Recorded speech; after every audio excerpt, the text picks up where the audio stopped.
Hello dear students, welcome to the video today.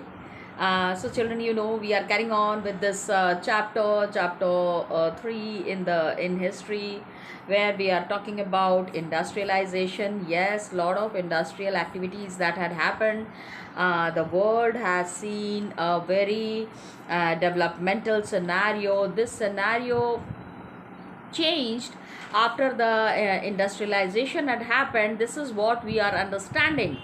But where did this process start? What we have understood is that the process had started, this industrialization process, this has started long back, and in long back between the proto-industrial period, and after that time lot of changes that had happened. The merchants once upon a time who were getting all this production happening in the countryside at different places, now what has happened, they were bringing all this production material at one place, and the first ever industries that were established was cotton.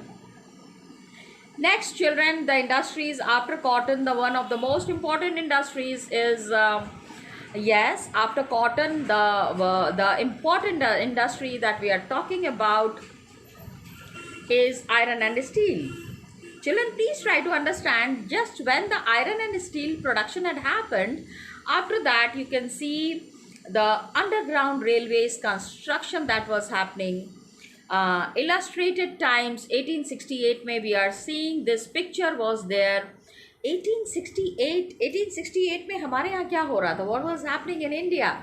India में we were still struggling for independence, and lot of things that the Indians were understanding. It was for the struggle of independence. But now the scenario was changing. But see how Britain was developing, how they have got these constructions done. 1840s के बाद से building activity intensified, बहुत तेज हो गए cities में. Greater opportunities of employment was there. Roads were widened, बहुत बड़े roads बना दिए गए. New railway stations came up. अब सोचो हम 1858 में the Britishers and the European countries were talking of industrial development, लेकिन हम उस समय कितने पिछड़े हुए थे. How backward we were, हम ये नहीं कह रहे हैं. लेकिन what has happened is that colonies that were opening up, it was providing all the raw material to these industries. And Britishers काम करते थे ब्रिटेन में, सामान ले जाते थे इंडिया से. They used to procure all the materials from India. So number of workers employed in the transport industry doubled in 1840s and doubled in the subsequent 30 years. Kept on doubling. तो आप ये देखो कि workers employment opportunity भी आई. Industrialization की वजह से many of the people now were employed. This is something encouraging. Children, now the next thing that you need to understand is that in the colonies, lot of industrialization was happening. Colonies, जैसे, please try to understand, India was a British colony. And when India was a British colony, in this colony, developmental activities have intensified to a very large extent. And once again, हम यही चीज़ यहाँ पे देखने की कोशिश करेंगे. We will look not only in factory industries and non-mechanized sector, हम अपना discussion जो है primarily textile industry पे ही concentrate करेंगे. What we are doing, dear students, please understand, we will limit our discussion to textile industries. कपड़े वाली industries में अभी we are not going into detail in what was happening in the textile industries, नहीं, what was happening in the iron and steel industries. India में lot of business activities were happening, but majorly the activity that was happening, primarily the activities that were happening was in textile industry. Now Indian textiles में क्या था? Machine industries were there. Before the age of machine industries, silk was there, cotton goods were there. That was dominating the international market. International market में silk and cotton goods India का सबसे ज्यादा demand किस चीज में था? What was the thing that India say it was being exported to the other parts of the world? Yes, my dear students, it was. Please see here. It is mentioned clearly: silk and cotton goods. Very thick cotton, coarser cottons were there in many countries, and the finer varieties came from India. सबसे अच्छी quality का जो production है वो India में हो रहा था. This is something that was very encouraging. Got it, children?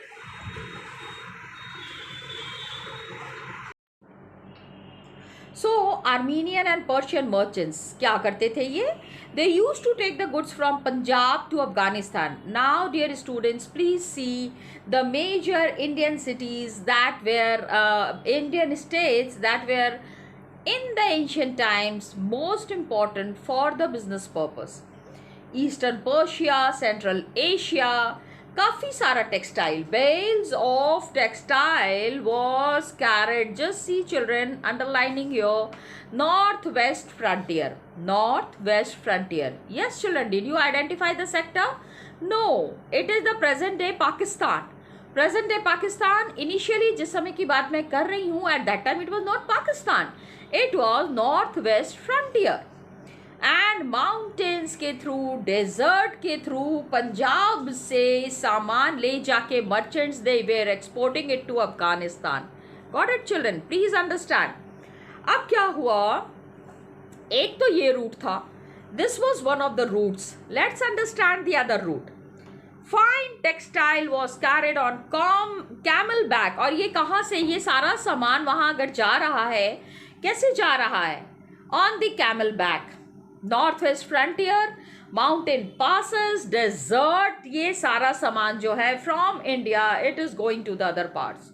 Vibrant sea trade was happening, operated through the main colonial. ज़्यादातर जितने भी पोर्ट्स हैं, ऑल द पोर्टल एरिया, पानी के थ्रू और लैंड के through, all these trade was happening. Now please understand कि पानी पे, I mean through sea, which were the important ports. We need to understand the important ports of India. So during that time, one of the major ports that was important, that was very much well known, was Surat. Surat on the Gujarat coast. It was connecting India to the Gulf and the Red Sea port. Gulf, yes. The Middle East countries. And एक तो सूरत हो गया, one of the very ancient most ports, जहाँ से कि India से सामान बाहर जाता था. And the other important port is Masulipatnam. Masulipatnam on the Coromandel coast. एक तो वेस्टर्न साइड में port was very important, that is सूरत.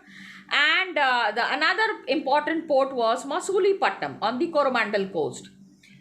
दूसरा और भी है, there are more important ports that were important at that time. Masulipatam was there. Hooghly देखो, हुगली बंगाल में, yes, Calcutta के पास हुगली is there. ये सारे जो हमारे ट्रेडिंग पोर्ट्स है, ये जो सारा समुद्र का इलाका है, all sea side areas, it had trade links with the south east Asian ports. जितने भी पोर्ट्स हैं वहां पे we had a very big link. Now Indian merchants, अभी क्या था इसमें, बहुत सारे मर्चेंट्स, बैंकर्स, ये जो नेटवर्क था of export trade, they were making lot of money. क्या, कैसे पैसा बना रहे थे? The merchants and the bankers, they were making lot of money. कैसे? They were financing production, all the production process that was happening, उसमें पैसा दे रहे थे. ये कैरिंग गुड्स, सामान यहां से ले जा रहे थे, and supplying exporters, supplying merchants were there. They linked the port towns, जितना भी पोर्ट है, all the portal areas to the inland regions. अंदर का एरियाज में, in the internal areas, inland regions में, the supply merchants were linking the port towns. Now क्या करते थे? carrying goods, supplying exporters, supply merchants, they were linking the port towns to the inland regions. They gave, इन्होंने क्या किया ना, supply merchants तो थे, they use to give lot of money advance to the weavers. Weaver से सामान लेते थे for from the weaving. Villages होते थे, पूरा का पूरा विलेज है which is involve in to the weaving work, and they were carrying the supply to the ports. Port में क्या था, big ships were there, export merchants were there, brokers were there. तो काफ़ी सारे लोग जो इसमें बिजनेस में इन्वॉल्व थे, they use to negotiate the price. इतने में देना है, इतने में दोगे तो दो, नहीं तो रहने दो, हमको नहीं चाहिए, that kind. Okay. And bought goods from the supply merchants operating inland. जो मर्चेंट्स थे यहाँ पे who were involve in all this business, they were procuring material after lot of negotiations. Now 1750s के बाद ये जो नेटवर्क था, this big work that was happening, Indian merchants were controlling it all. पहला सारा कुछ क्या था, it was in the hands of the Indian merchants. Gradually and slowly क्या हुआ, इंडियन मर्चेंट्स का जो पावर था, Indian merchants who were involved into this business, it started breaking down. पहले जो काम बहुत ही हाई लेवल पे हो रहा था, अभी ग्रेजुअली एंड स्लोली धीरे धीरे कम होने लग गया. European companies were gaining power. पहले क्या था, they were securing a variety of concessions from local courts. जो लोकल एरियाज थे, लोकल कोर्ट्स थे, and monopoly right was there to trade. क्या किया इन्होंने, the European companies they came, और सबसे पहले आते ही इन्होंने क्या किया, the Indian local traders who were there, उनको हटा दिया. They gain power, they secured variety of concessions. बहुत सारे जो यहाँ के रूलर्स थे, उनसे उन्होंने जैसा जैसा कहा, the rulers kept on doing that local courts में, एंड मोनोपोली राइट ले लिया कि बस हम ही ट्रेड करेंगे और कोई भी यहाँ ट्रेड नहीं करेगा. इसके वजह से क्या हुआ, पुराने वाले जो पोर्ट्स थे, the old port regions that were there, it was hampered. जो पुराने ports थे like सूरत, हुगली, जहाँ से local merchants सारा काम कर रहे थे, the local merchants had operated exports from these ports. यहाँ से जो है export का काम जो है बहुत धीमे हो गया, बहुत गिर गया. It fell dramatically. एंड जितना भी पैसा था, the credit that had financed the earlier trade, ठीक है, जितना पैसा मिला था पहले के ट्रेडिंग के लिए, ये सारा खत्म होने लग गया. It began drying up.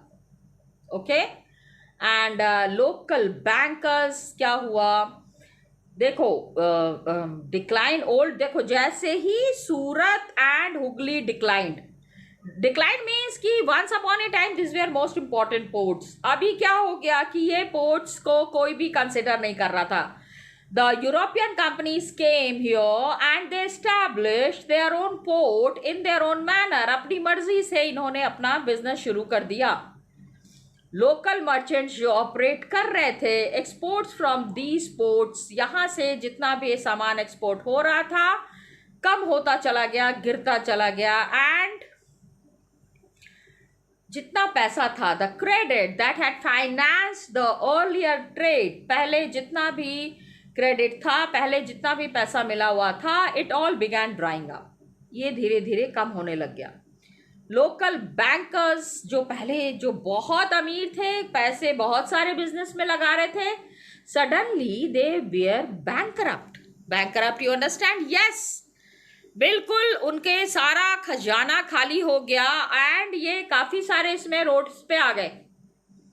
Last year of 17th century, please understand children, trade पहले क्या था, जो सूरत से 16 मिलियन का ट्रेड हो रहा था. 16 million children, we are talking of the 18th century. Come on, कितना पैसा था इंडिया में ट्रेड में, जहां पे 16 मिलियन का ट्रेड हो रहा था. बाय 1740s क्या हुआ, सूरत में वही ट्रेड 3 मिलियन तक ड्रॉप हो गया.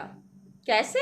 यस, यूरोपियन कंपनीज आ गई, यूरोपियन कंपनीज ने अपने को स्टैब्लिश कर लिया, and the local people, the local companies which were involve into such large scale business, सबको खत्म कर दिया, सबको ठप कर दिया। ओके, अब ये देखिए, just see, this is an original picture of a factory at Surat. 17th century की ये ड्राइंग है, ओरिजिनल ड्राइंग। देखो उस समय किस तरह से ड्राइंग बनती थी ना भाई, पिक्चर्स बना तो सकते नहीं थे ना, पिक्चर क्लिक तो नहीं करते थे ना अभी, they did not had a high defined camera. So the business that is happening, ये जो बिजनेस हो रहा है यहाँ पे, you can see the merchants moving to and fro, और ये फैक्ट्री 17th सेंचुरी इंडिया का है। Yes, this is an Indian drawing from Surat. Britishers have established their factory. और अब क्या हुआ, सूरत और हुगली जो है खत्म होते जा रहे थे। डिकेड, देखो the word decade is there. Indian merchants जो पहले जिन्होंने सूरत को और हुगली को बहुत ही हैपनिंग सेंटर बना दिया था, अब ये जगह की इंपॉर्टेंस कम होती जा रही थी, और इसकी जगह पे new trading centres were coming up. Which were these new trading centres? Bombay and Kolkata. देखो यहाँ कोलकाता नहीं दिया हुआ है, बिकॉज जिस समय की बात कर रहे हैं उस समय it was called as Calcutta.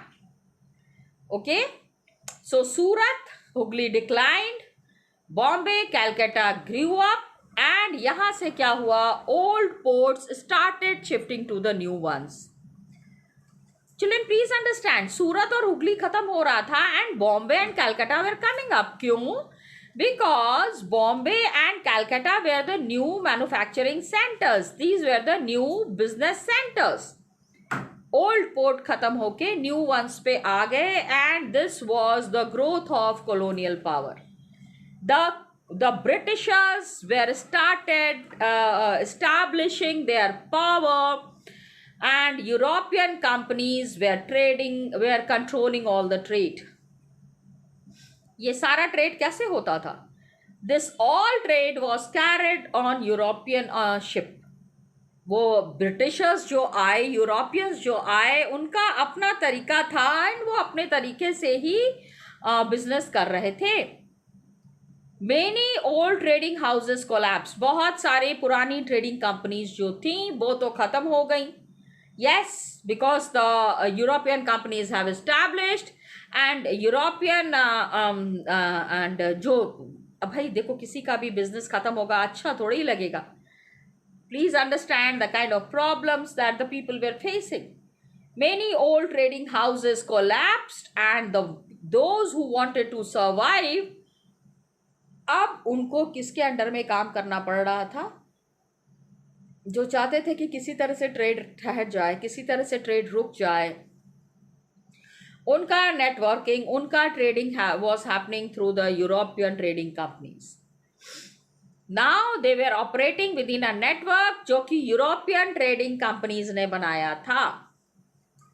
अब अभी हमने बड़े बड़े लोगों के बारे में बात की। We have talked about the traders, the bankers, the people who were involve into this business. ये एक अलग काम चल रहा था छोटी छोटी लोगों के बारे में।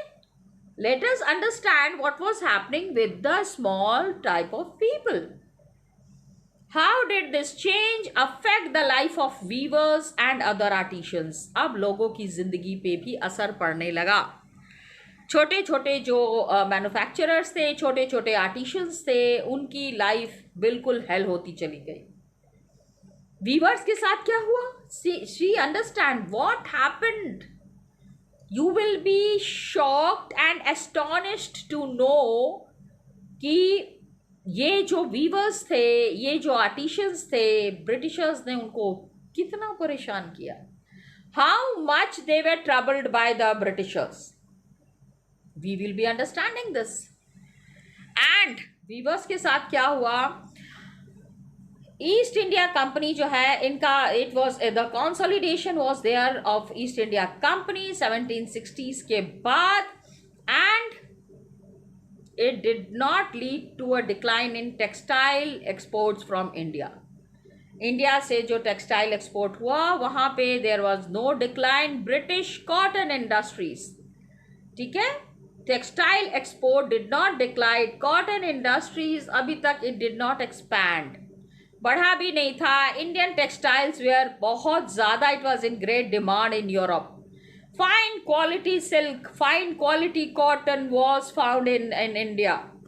सो what happened, company was keen, अब company British East India company की बात कर रहे हैं हम, company was keen on expanding textile exports from India. वो चाहते थे कि उनका बिजनेस ज्यादा से ज्यादा बढ़े, ओके। एंड